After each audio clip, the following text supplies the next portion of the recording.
Here I have Xiaomi 12S Ultra, and today I'm going to show you how to add photo to contact on this device. So to do this, firstly you have to open contacts list, then select contact which you want to add photo. Then tap on this profile picture icon. You can take photo or to just choose photo from gallery.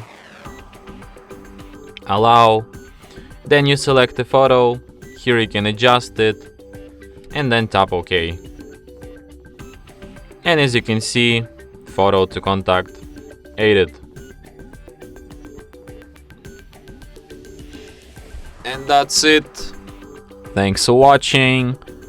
If you find this tutorial useful, don't forget to hit that like button and subscribe to our channel.